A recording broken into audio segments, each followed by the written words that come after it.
Querida congregação, gostaria de fazer a leitura nesse primeiro momento do texto de Jeremias, que boa parte dessa mensagem vai estar baseada nesse texto de Jeremias, capítulo 17, versículo 5 até o versículo 8. Está na página 851 do nossas Bíblias. São apenas alguns versículos. Também deixem aberto, porque ele vai facilitar para nós olharmos e refletirmos nesse texto. Versículo 5. O Senhor Deus diz: Eu amaldiçoarei aquele que se afasta de mim, que confia nos outros, que confia na força de fracos seres humanos. Ele é como uma planta no deserto que cresce na terra seca, no chão salgado, onde não cresce mais nada. Nada de bom acontece com ele. Mas eu abençoarei aquele que confia em mim, aquele que tem fé em mim, o Senhor. Ele é como a árvore plantada perto da água, que espalha as suas raízes até o ribeirão. Quando vem o calor, ela não tem medo, pois as suas folhas ficam sempre verdes. Quando não chove, ela não se preocupa, continua dando frutas. Até aqui a leitura do texto de Jeremias, capítulo 17. Eu também cumprimento a todos que estão aqui conosco presencialmente, aqueles que estão também nos acompanhando através dessa transmissão, tanto no YouTube como também no Instagram. Algumas vezes, algumas escolhas deveriam ser fáceis de serem feitas ou resolvidas, mas essas escolhas que às vezes a solução está na nossa frente, está na nossa cara, parece que elas se tornam bem difíceis. Algumas situações parece que deveria ser muito simples resolver algumas coisas, mas nem sempre é assim. Às vezes o que a gente precisa é de alguém que venha até o nosso encontro e faça a gente abrir os olhos para aquilo que está muito claro diante de nós. Porque às vezes a gente está tão fechados nos nossos problemas, nas nossas angústias, naquela situação que às vezes a gente não consegue perceber algo que está claro nos nossos olhos. E mais ou menos isso que estava acontecendo para o povo de Israel, lá no tempo antigo, do texto lá de Jeremias. A escolha que eles deveriam seguir, a forma como eles deveriam agir, deveria estar muito claro para eles, porque não foi uma ou duas vezes que Deus havia dito, Deus havia direcionado, falado, e não somente Deus havia falado, mas eles tinham visto aquilo que tinha acontecido com seus irmãos e suas irmãs no Reino do Norte. No Reino do Norte, quando a Síria havia conquistado todo o Reino do Norte, eles deveriam ter visto que essas escolhas, porque aquilo que aconteceu com o Reino do Norte, por eles não terem confiado e não terem buscado ajuda no Senhor, o Senhor colocou o julgamento. Eles deveriam ter percebido que, de fato, o que eles precisavam era se apropriar na ajuda que vem do Senhor. O que estava acontecendo? O reino de Judá, mais ao sul, estava sendo praticamente amassado, engolido, ou pela Síria, ou pelo reino da Babilônia. E o que acontece é que a solução deveria ser simples para eles. Deus não deixou eles sozinhos, Deus enviou o profeta Jeremias, justamente para às vezes mostrar, colocar diante deles: olha, não é assim que vocês deveriam seguir, mas simplesmente confiem no Senhor. O que Jeremias veio trazer uma mensagem de arrependimento, a fim de que aquilo que aconteceu com o Reino do Norte não aconteça com eles. Jeremias vem trazer uma mensagem de confiança. Não se preocupem, não tenham medo, eu estou com vocês. Jeremias veio trazer uma mensagem do próprio Deus. Mas em vez deles confiarem ou ouvirem aquilo que Deus estava dizendo, acabaram seguindo as vozes dos seus próprios corações. E o que aconteceu foi que eles confiaram não na ajuda que Deus estava oferecendo, mas confiaram num outro reino, no Egito, que ficava mais ao lado, para proteger tanto da Síria como também da Babilônia. E a gente sabe o que aconteceu. A gente já refletiu em outros momentos. A Babilônia veio, destruiu Jerusalém, destruiu o templo. E nesse texto, agora em Jeremias, o Senhor está avisando o povo: olha, vocês buscaram ajuda em outras pessoas. Vocês buscaram ajuda na força de fracos seres humanos. Esse breve contexto histórico é só para a gente entender essas palavras aqui, essa metáfora que ele se utiliza. Jeremias se utiliza de uma metáfora de duas árvores. Uma árvore que foi plantada ou que está no deserto, onde não tem as suas raízes, e uma outra árvore que está perto de um ribeirão, perto de rios, onde ela tem as suas raízes profundas, onde elas têm sustento e alimento. Jeremias fala sobre isso, sobre essas duas árvores, essas metáforas que se aplicam justamente para aquele contexto do povo de Israel, que em vez de confiar no Senhor, colocar suas raízes no Senhor, confiaram em fracos seres humanos. Mas vamos trazer isso para o nosso contexto. Vamos trazer para a nossa vida, vamos entender o que essa reflexão de Jeremias também traz para nós. E por isso eu quero abordar dois aspectos dessa imagem, dessa metáfora que é colocada aqui nesse texto. O primeiro é a imagem da raiz. E a segunda é a imagem do fruto. E a pergunta que está por trás aqui é: onde está o teu coração? Aonde estão as suas raízes? Onde elas estão fixadas, onde elas se prendem? E a gente viu essa diferença. Na primeira árvore é colocado aqui, é traduzido como uma planta do deserto, em outras traduções está como arbusto, um júniper. Ou seja, até se a gente olhar para o termo original, então é uma imagem de uma árvore seca, sem vida, sem folhas, sem plantas, sem frutos, feia. Agora a outra árvore é colocada como uma árvore verde, plantada perto de um rio, bonita, com frutos, cheio de vida. E onde está a diferença entre as duas árvores? Justamente na raiz. Porque a raiz é que vai gerar vida para o caule, para os galhos, para as folhas, para os frutos. O que o Jeremias está dizendo é que tudo isso aqui é uma questão que toca o nosso coração. Porque as raízes, elas têm praticamente dois aspectos: sustentação, então elas sustentam a árvore, né? E também alimento. Basicamente a gente pode refletir sobre esses dois aspectos. E essa metáfora da raiz, a gente pode observar que é a mesma coisa, fala raiz, coração, está se referindo à mesma coisa, no que, em quem a gente fixa o nosso coração. E justamente tem uma palavra que se repete no versículo 5 e no versículo 7. O centro dessa referência é a palavra confiança. No versículo 5 a gente ouve: o Senhor Deus diz: eu amaldiçoarei aquele que se afasta de mim, que confia nos outros, que confia na força de fracos seres humanos. E no versículo 7 está falando daqueles que o Senhor abençoa. Mas eu abençoarei aquele que confia em mim, aquele que tem fé em mim, o Senhor. É a mesma palavra, confiança. E a metáfora utilizada aqui, ela se refere sobre a mesma coisa. Talvez vocês já ouviram uma expressão, para a gente fazer sentido essas palavras, a seguinte expressão: essa é uma pessoa de fé. Já ouviram essa expressão? Essa é uma pessoa de fé. Talvez relacionada a alguma situação que aconteceu na vida dela.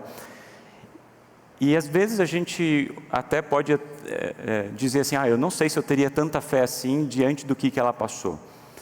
Mas no fim, o que a gente está talvez fazendo a comparação entre aquelas pessoas que são religiosas e as pessoas que não são religiosas.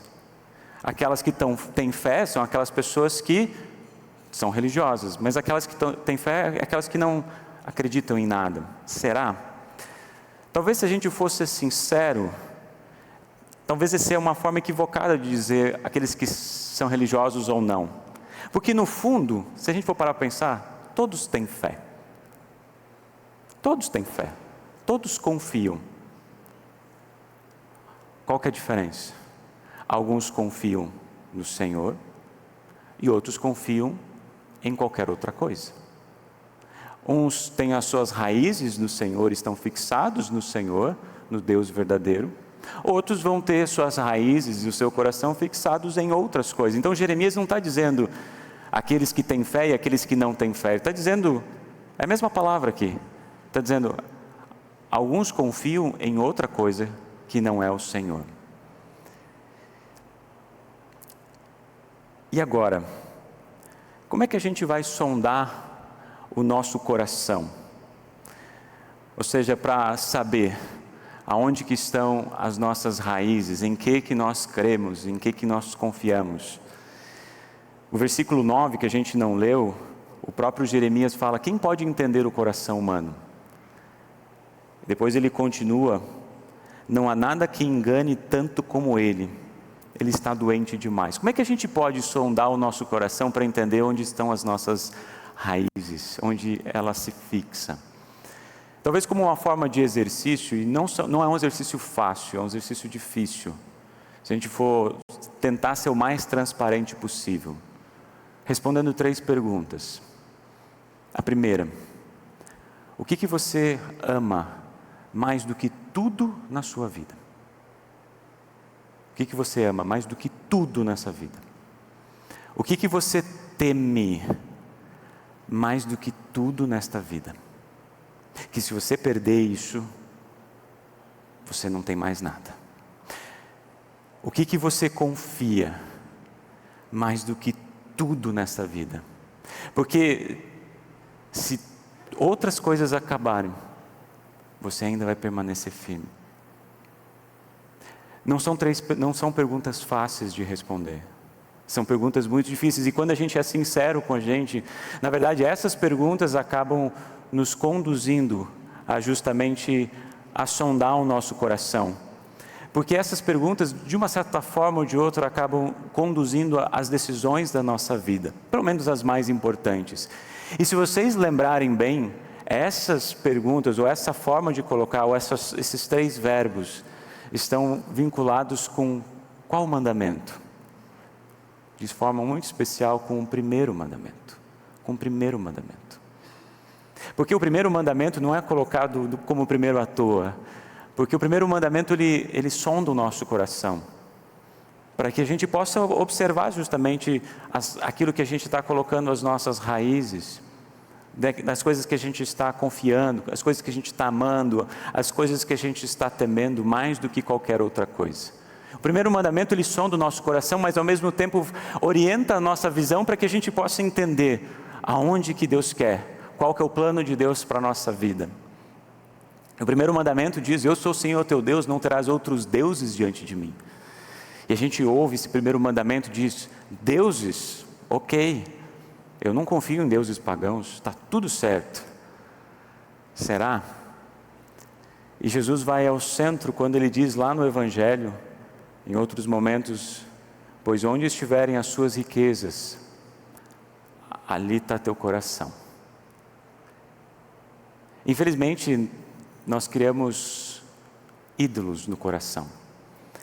E para os ídolos que criamos no coração, e eu digo, são coisas boas, porque a gente não tem ídolo que nos machuque, a gente só tem ídolo que nos faz bem, que afaga o nosso ego.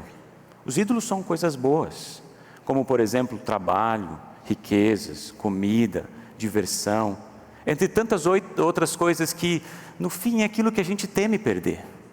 No fim é aquilo que a gente ama mais do que tudo nesta vida. No fim é aquilo que nós confiamos, nós dependemos, nós amamos.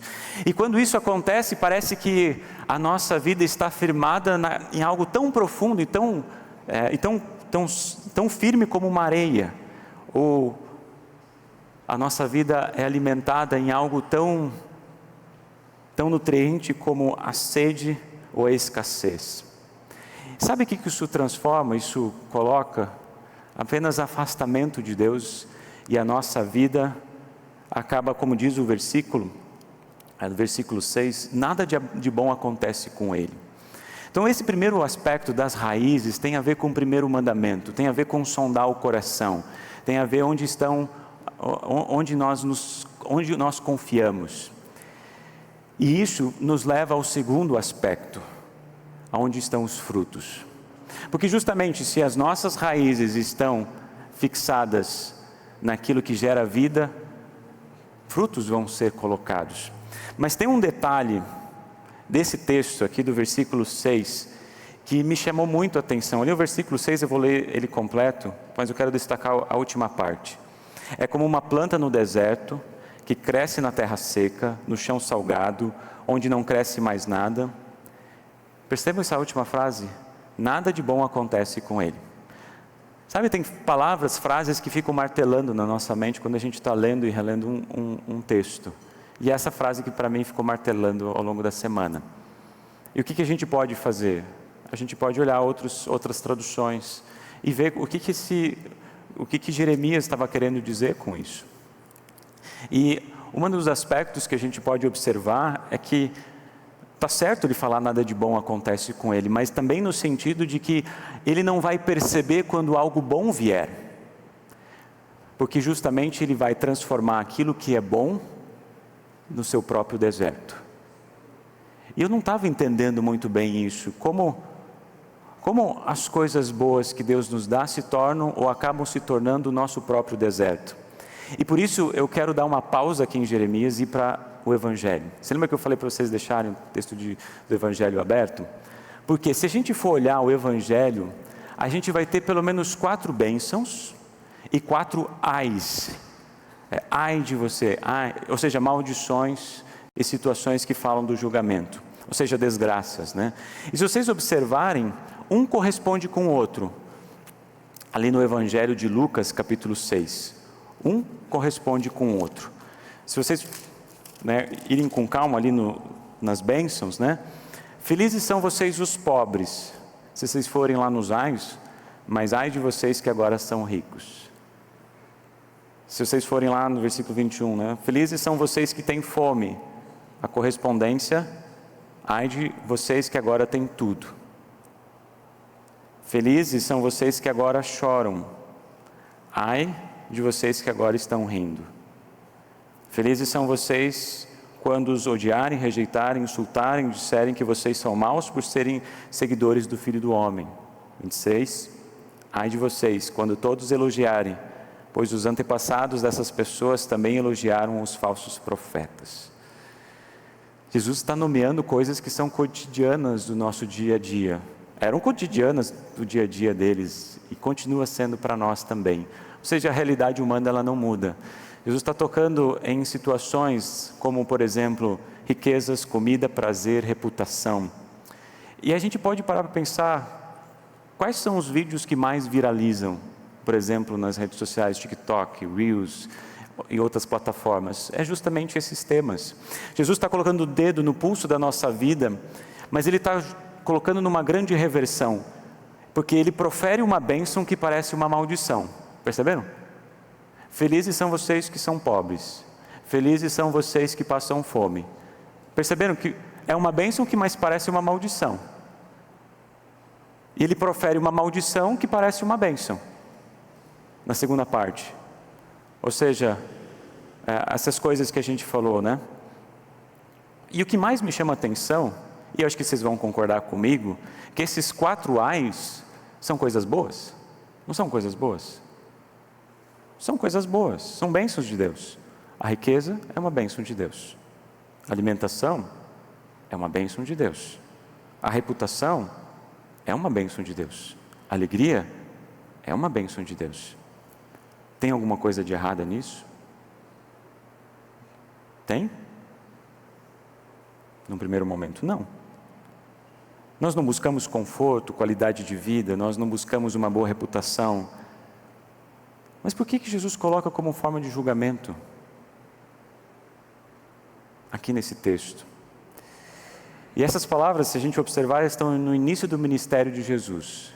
Jesus está chamando a atenção não só para os discípulos, mas nos seus sermões, em relação a situações que podem penetrar no nosso coração, que têm o poder de controlar a nossa vida, e a consequência disso, o resultado disso, é aquilo que é bom, acaba se tornando ou nos afastando do Senhor.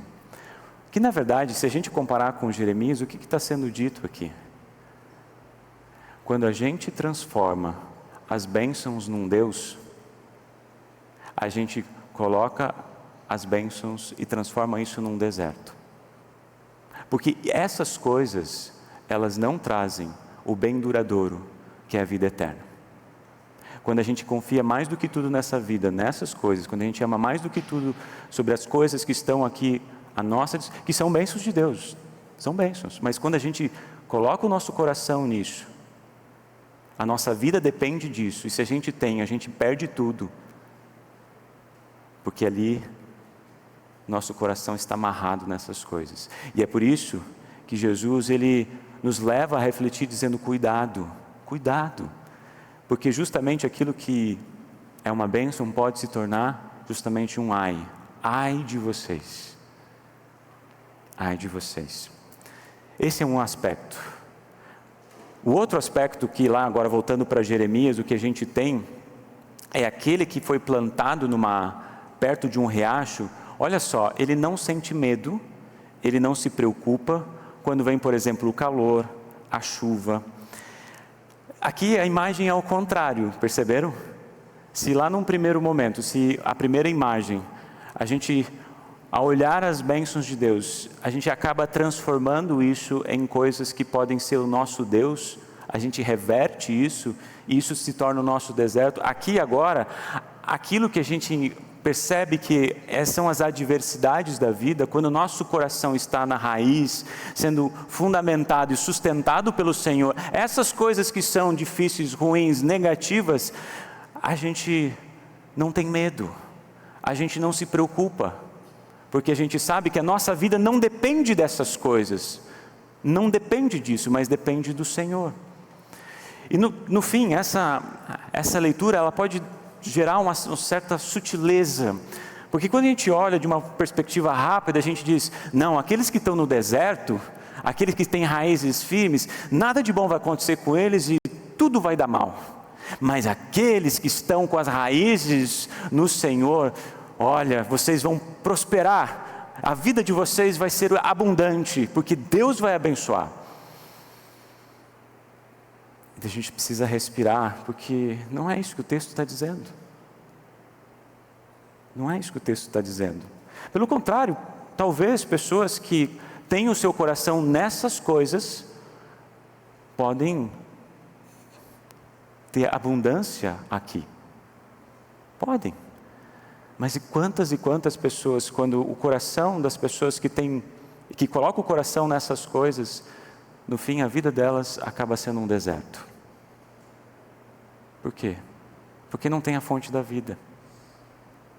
Por outro lado, aquele que confia no Senhor pode enfrentar o calor da vida, um ano de seca, tempos de estresse, pressão, sofrimento, necessidades. A pessoa que confia no Senhor pode ter uma oração não respondida. Eu acho que a gente já teve orações não respondidas. Quantas vezes a gente se colocou e falou assim: mas eu orei para que Deus fizesse uma coisa na minha vida. Pode ser qualquer coisa, pode ser trabalho, pode ser alguém que a gente ama, para que alguém possa ser curado, mas eu orei e Deus não me atendeu. Se meu coração está na bênção, esse é meu Deus, esse é meu ídolo. Mas se eu sei que meu coração está no Senhor que fez tudo, mesmo nessas situações difíceis, de uma oração não atendida, por exemplo, eu sei que aquilo que me sustenta, aquilo que me alimenta, é a presença do Senhor que continua ao nosso lado, que fala assim: não tenha medo, eu estou com você. Porque parem e pensem, que se a gente pede algo, e que pode ser um ídolo do meu coração, porque ídolos do coração são coisas boas, porque a gente transforma as coisas boas e coloca e se agarra nelas, por que Deus vai alimentar aquilo que é o meu ídolo? Por que Deus vai me conceder aquilo que eu me agarro, aquilo que eu quero, aquilo que eu desejo? É por isso que sempre de novo, nas orações do Pai Nosso, nós somos lembrados: seja feita a tua vontade, assim na terra como no céu. Jeremias, no versículo 14, a gente não leu também, ele fala assim: eu sei, mas eu coloco meu coração em Ti, ó Senhor. Eu canto louvores a Ti, em Ti eu serei salvo.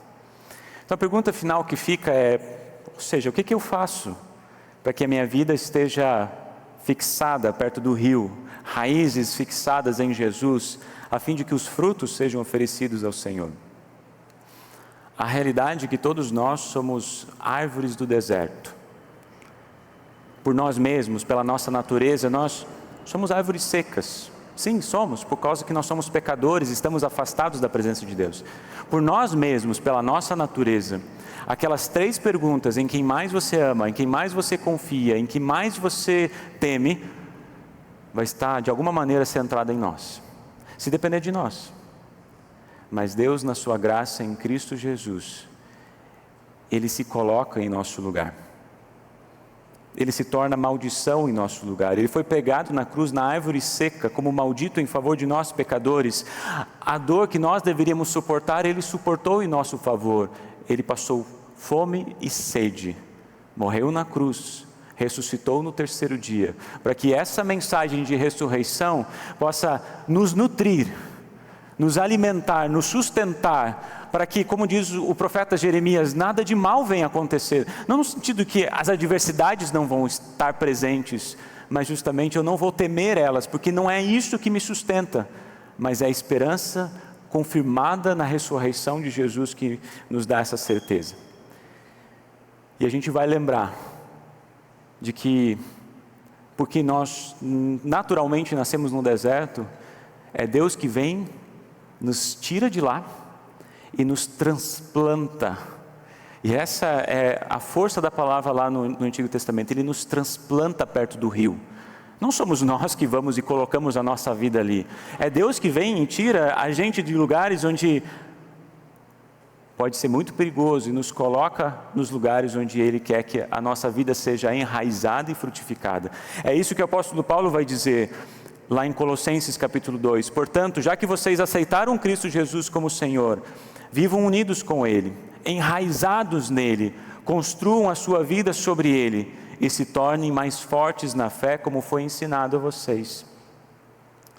E aqui, para finalizar, e ao fim dessa reflexão, o Salmo 92, ele reflete, ele diz assim de uma forma muito concreta, ele diz: nós somos como árvores plantadas na casa do Senhor, que florescem nos pátios do templo do nosso Deus. Para mim essa imagem ela é impressionante, porque diz, olha só, por natureza nós nascemos no deserto, nós confiamos em nós mesmos, nós queremos satisfazer a nós mesmos, mas a palavra de Deus, o Evangelho, retira a gente dali e nos transplanta para um lugar perto de rios de água viva. Mas onde que é esse lugar? O Salmo 92 ele diz: nós somos como árvores plantadas na casa do nosso Deus, ali onde o rio de água viva é manifestado e refletido nas nossas vidas, porque a gente recebe o perdão dos nossos pecados, e vocês hoje puderam confirmar isso, porque hoje nossas raízes elas cresceram, e na vida do Ítalo de uma forma muito especial,